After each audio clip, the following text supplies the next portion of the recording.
What am I doing here? No, in all seriousness, what am I doing here?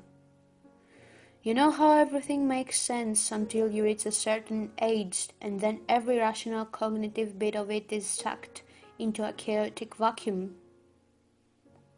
What are these people doing here? Have they ever thought about it?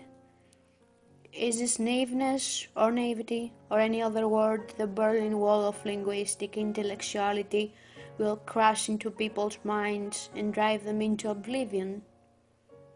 What is inside these people? Are they ever so crazily overwhelmed by indefinable emotions, yet all they ever get across is something for the rest of the world to pretentiously cringe at? Does any of that ever cross their minds? No one has ever walked the distance from seeing through people to thinking and feeling through them. The glass wall between what I am and what I spread on this table is distractive. Does it ever cross their minds? Do they ever just set their body on autopilot and their mind on drunk drive and decide to have a talk with their 4-year-old reflection that is grinning right through the mirror? Who are you? What do you become if you are older? Why does everyone marry and make kids? And it is not right. It's bad if they don't. This is utter bullshit. No one would look at the reflection that way, ever. It is as common as the way we see a 4-year-old that has so many questions but no answers. Rationality is of primary importance to these people, and you uncovered safety in custom-tailored answers, not absurdly stupid questions. Life is like that. We find safety in conforming to patterns. Patterns. Go to school because you need patterns to become a better person. Make your parents happy in patterns. Play the revolver in patterns. Be an anti-conformist in patterns. Try to jump on the train, and the train is full. It runs you over. You're one of the millions that were run over. A pattern. Some shove and slide their products through the small cabin doors, the few remaining spaces in between. Some don't. Some cannot do any of that. They just stay looking at the train run past them as the wind takes away, blows away, their clothes, their mind, their guts, all in slow motion. There are small children on this train. They jumped in there way too quickly, and now they don't know what to give.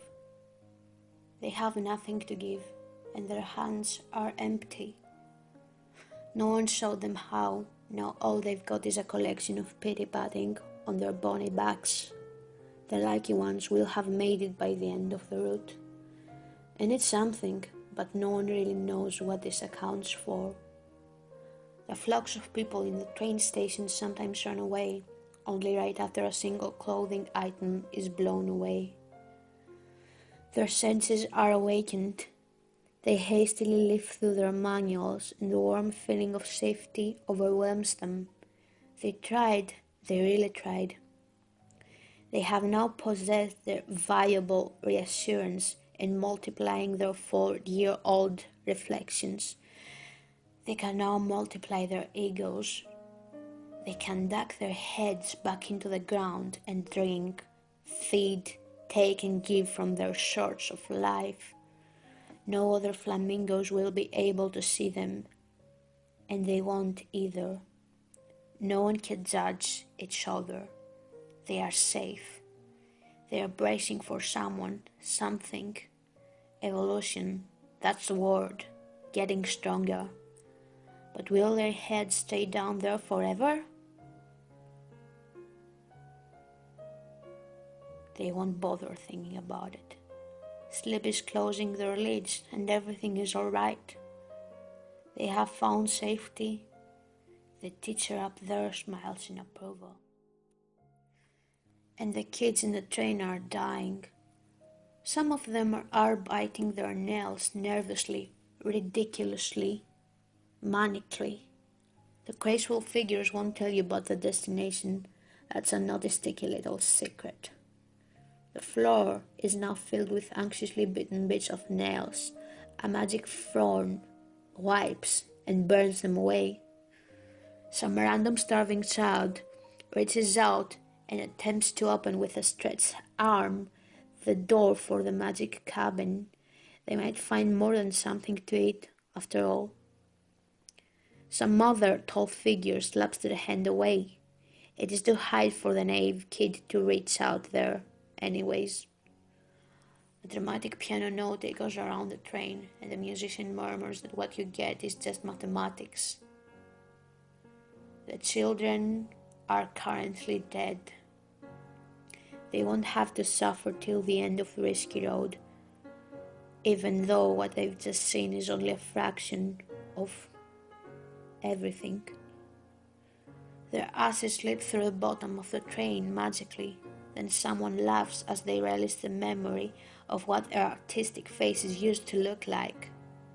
Their special snowflake syndrome seems to have gotten to them, after all.